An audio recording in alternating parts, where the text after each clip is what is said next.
enough time to process what I've said in my song. It gives them time to look at what I'm doing with my baby.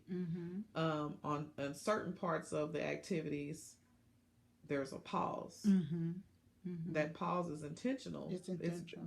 Everything Becky does is intentional. Okay. The pause is there because she wants to help children regulate and with that impulse control and some of the hyper, just jump to do something. No, it's the pauses and all the breaks and all the slowness of it. It's all intentional. It's to give the children time to process, because sometimes they don't process. And then again, that impulse control, like you said, is huge. I mean, it's really hard for them too. Even during the groups that where did my baby go? Wait, don't tell me yet. Give me a minute. Wait. So, and then the counting, that's supposed to help with the impulse control. Okay. So.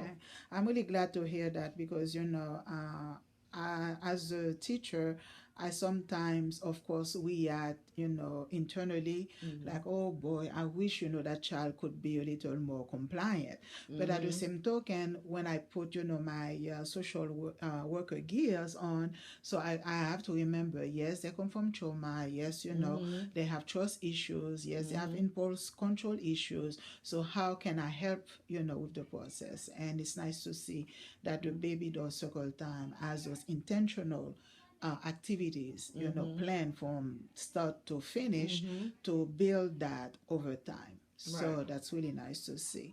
So the question I was going to ask you, since you've been doing the baby doll circle time for quite a while now, so what are the changes you may have seen, even if they look small? So what have you seen happening? I've seen over time, I've seen children who really weren't very participatory. I've seen them become a little bit more engaged.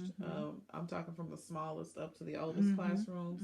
I've seen children's affect change from from kind of sullen maybe to a little bit of a smile, any type of smile.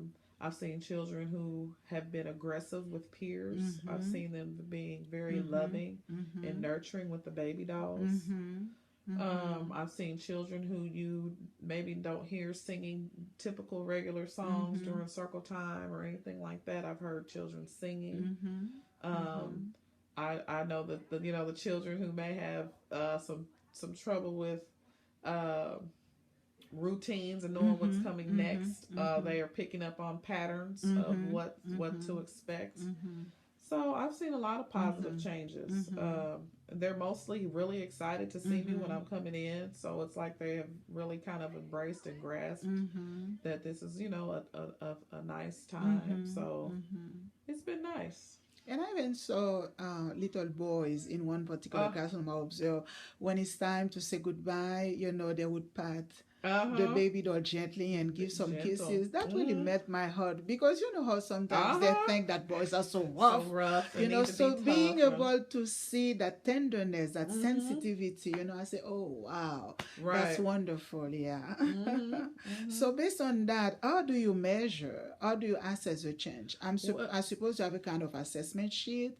How do you do that, because you have different classes? Well, right. I just Dr. Bailey has an assessment tool in her book, and I just use that. When what she looks at is kind of engagement. How was the child?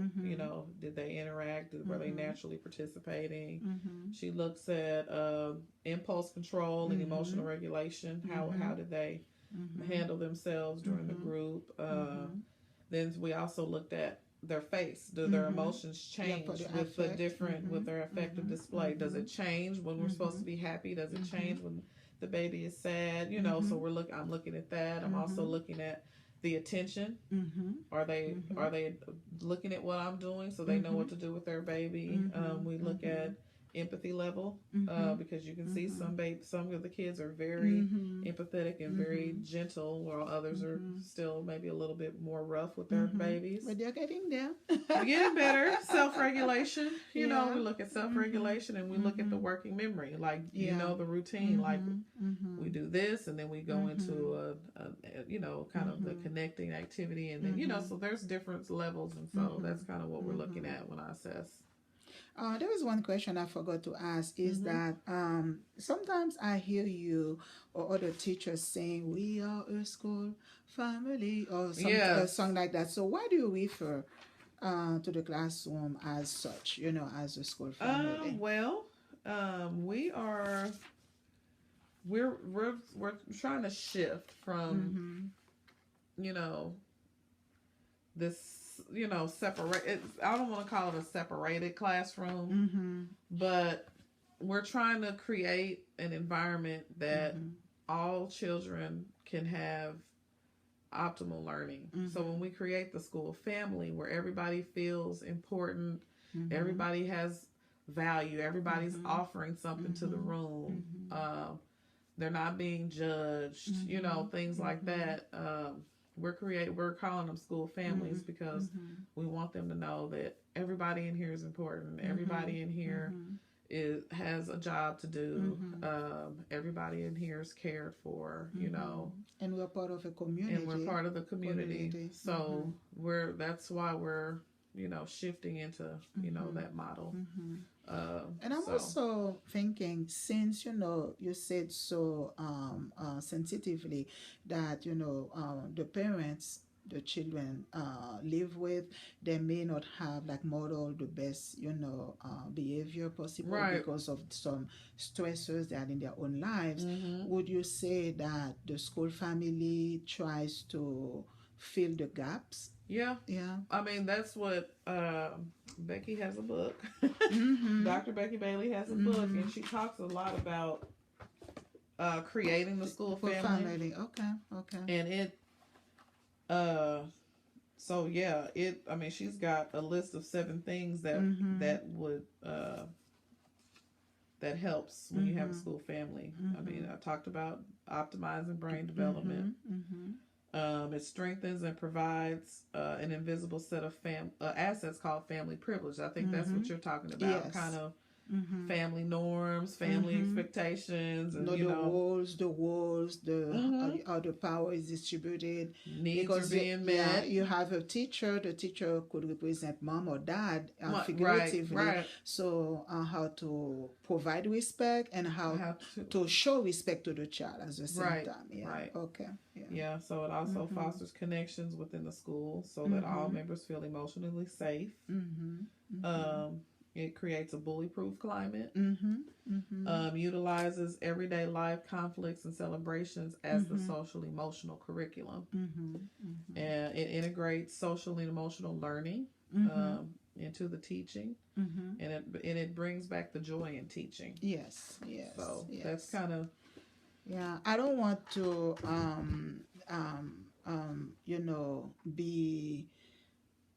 I don't know. I was going to say it's very hard for me to find any negativity, you know, in what you've been doing because I've been observing and participating for quite a while. And this is the reason why when we were supposed to do that group project about family therapy, I said, you know, to my classmates, this is a school family. And I know that they are trying to replicate, you know, positive modeling.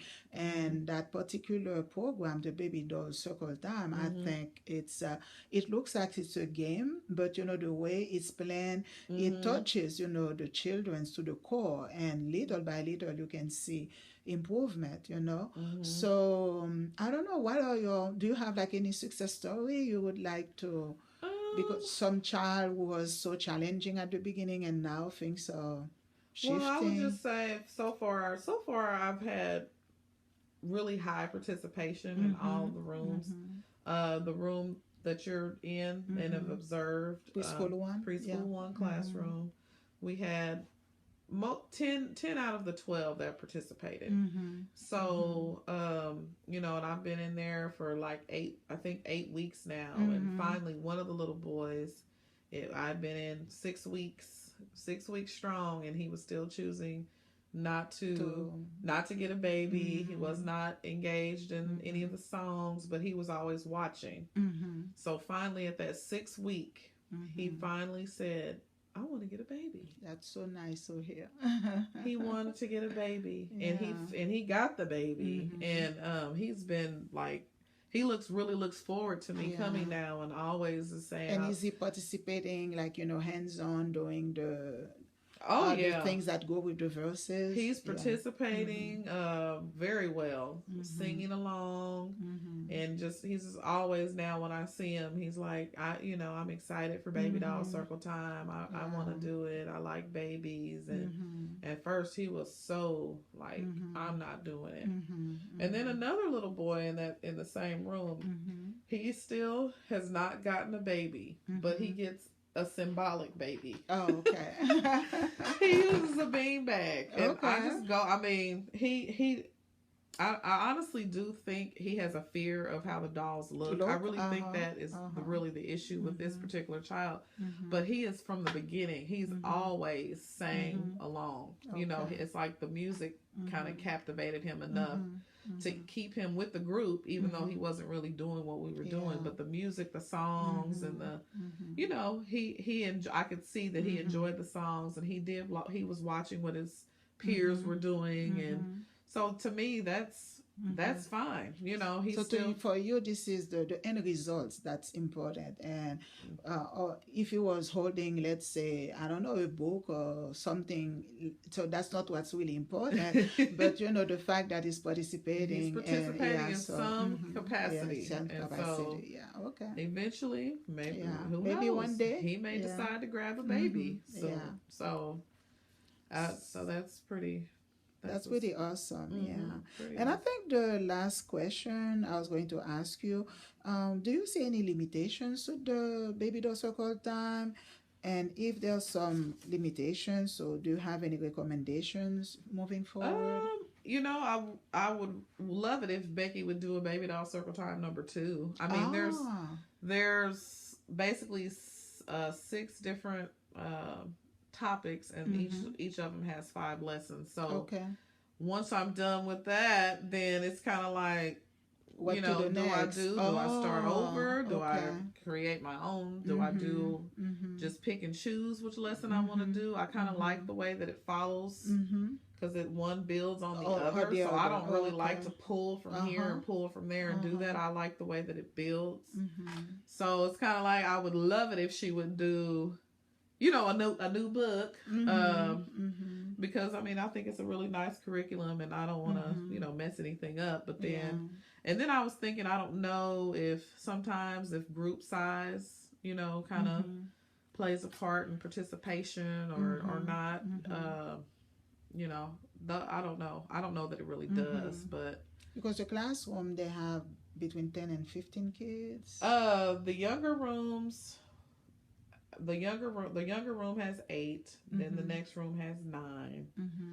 And then the next room can have 11, and then the top 2 rooms can have 12. Oh, okay. So I don't know if maybe doing, small groups of them, like do a small group with maybe 5 kids out of 4 and 4 in a little room, and splitting it in half. If that would, I don't know if it would or wouldn't. I've thought about it. I'm like, I wonder if smaller groups, but I just wasn't sure how we would get that worked into the day. So that would be something to